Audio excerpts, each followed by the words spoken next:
Hello everyone.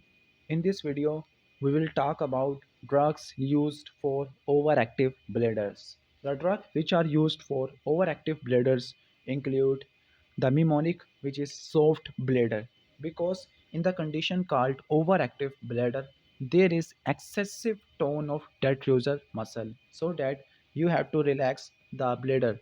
You have to minimize the tone of detrusor muscle which are present in the wall of bladder, so that the mnemonic is soft bladder, SOFT, and from bladder, DAR. The drugs which are used in the treatment of overactive bladder are actually cholinesterase blockers, and the mnemonic is soft bladder. S for solifenacin, oxybutinin, F for fluoxetine, phosphoridone, tolterodine, trospium, and DAR for darifenacin. This was mnemonic about overactive bladder. One drug is missing here, which is propivirine. These are also used.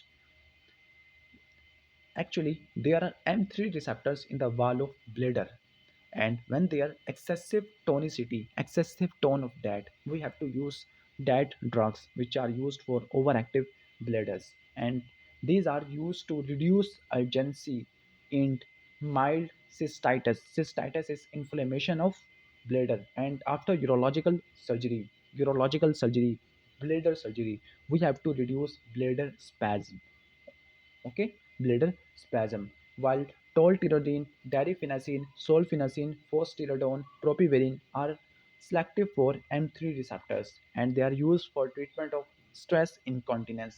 This is the condition in which increased intra-abdominal pressure causes continuous slow dribbling of urine from the bladder.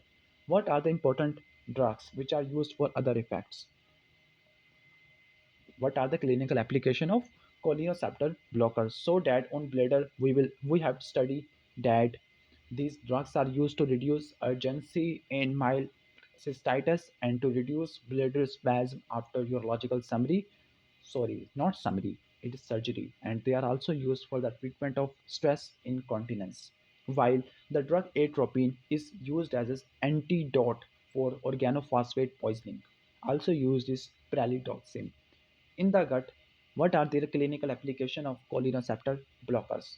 Atropine, methscopolamine, propenthyline are used to reduce acid secretion in acid peptic disease, but they are not as effective as histaminic blocker or proton pump inhibitor. The M1 selective inhibitor include pirenzepine is also used in the treatment of peptic ulcer, which is specific for M1. Okay, M1. While diphenoxylate, loperamide, which are actually opiates, they are used to reduce cramping and hypermotility in transient diarrhea. In bronchi, they are used for reduction of airway secretion during general anesthesia.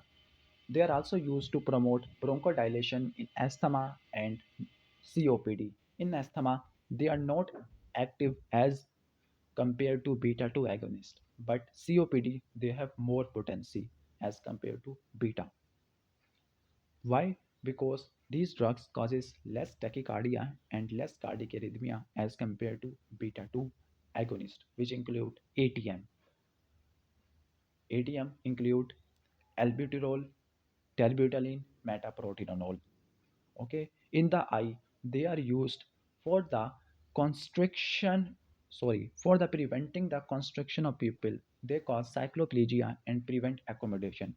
These use atropine, hematropine, cyclopentonate, and tropicamide. While in the CNS, scopolamine is used as anti-motion sickness, while benztropine, biparidine, trihexyphenidyl are used as anti-Parkinson drugs in Parkinsonism, but they are not as effective as levodopa. So levodopa is the main important drug for Parkinsonism, while benztropine is sometimes used to treat acute dystonia caused by first generation antipsychotic medication and the Parkinsonism. This was all about the clinical application of cholinesterase blocker and the drugs used for overactive bladder, which is solifenacin, oxybutinin, phosphoridone, tolterodine, trospium, and darifenacin.